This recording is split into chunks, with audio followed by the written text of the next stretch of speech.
तेजस्वी यादव इन दिनों अपने वोटर्स को साधने को लेकर एक बार फिर से बिहार यात्रा पर निकले हुए हैं। लोकसभा के चुनाव से पहले भी तेजस्वी यादव निकले थे जन आशीर्वाद यात्रा में और काफी जन समर्थन उस वक्त भी तेजस्वी यादव के रैलियों में देखने को मिला था। लेकिन इस बार जब लोकसभा का चुनाव समाप्त हो गया है, विधानसभा की तैयारी चल रही है, तो ऐसे में तेजस्वी यादव एक बार फिर से बिहार की यात्रा पर हैं। यात्रा का नाम कार्यकर्ता संवाद यात्रा है।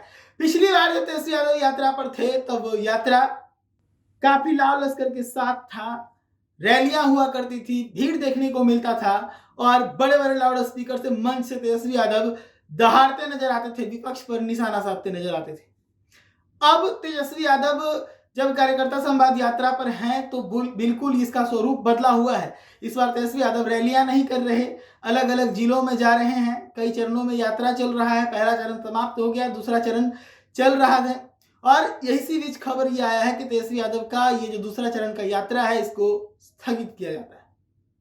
मैं आपको बता दूं कि इस यात्रा में तेजस्वी यादव अपने कार्यकर्ताओं से मिल रहे हैं, बातचीत कर रहे हैं, 2025 की विधानसभा चुनाव को लेकर गुरु मंत्र दे रहे हैं अपने कार्यकर्ताओं को, तो साथ ही कार्यकर्ताओं से समझ रहे हैं कि कैसे राजद के जनाधार को बढ़ाया जाए। कार्यकर्ताओं से इनपुट ले रहे हैं कि कैसे माहौल बनाया जाए राजद का एक बार फिर से बिहार के अंदर।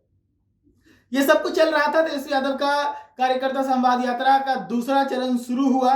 दूसरा चरण शुरू होने के बाद आज तेजस्वी यादव की तरफ से, राजद की तरफ से ऐलान किया गया है कि उनका जो यात्रा है उसे स्थगित किया जाता है। इसके पीछे का सबसे बड़ा कारण है ये कि बिहार के अंदर और झारखंड के अंदर दोनों जगह चुनाव होना है। झारखंड में मुख्य चुनाव हो रहे हैं, तो ही बिहार के अंदर 4 विधानसभा सीटों पर उपचुनाव है। इसी के मद्देनजर तेजस्वी यादव अब फोकस करना चाहेंगे झारखंड के चुनाव पर और बिहार के 4 जो उपचुनाव हैं 4 विधानसभा सीटों पर, वहां पर उनका फोकस होगा। तो ऐसे में वो अपने कार्यकर्ता यात्रा को इस वक्त स्थगित किए। हालांकि 17 अक्टूबर तक का जो यात्रा है वो वैसे ही रहेगा। उसके बाद की यात्रा को, क्योंकि 18 अक्टूबर से नॉमिनेशन शुरू हो रहे हैं, तो उसके बाद तेजस्वी यादव अपनी यात्रा को स्थगित कर रहे हैं। तो इस वक्त एक बड़ी खबर है कि तेजस्वी यादव का जो कार्यकर्ता संवाद यात्रा चल रहा था वो स्थगित कर दिया गया है और उसका वजह बताया गया है चुनाव, झारखंड का मुख्य चुनाव, तो बिहार के 4 विधानसभा सीटों पर उपचुनाव। मैं आपको बता दूं कि तेजस्वी यादव का कार्यकर्ता संवाद यात्रा का ये दूसरा चरण था। पहले चरण में कार्यकर्ता संवाद यात्रा में तेजस्वी यादव कई जिलों में गए थे, जिसके बाद तेजस्वी यादव के ऊपर कई तरह के आरोप भी लगे थे।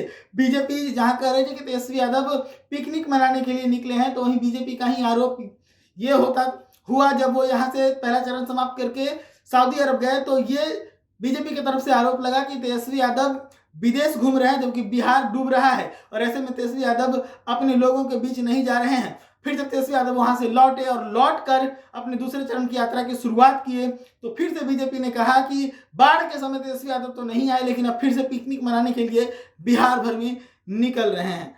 तो ये सभी अपडेट्स लगातार हम आपको दे रहे हैं। आगे भी इस तरह के अपडेट्स देते रहेंगे। जुड़े रहेगा जय न्यूज के साथ। धन्यवाद।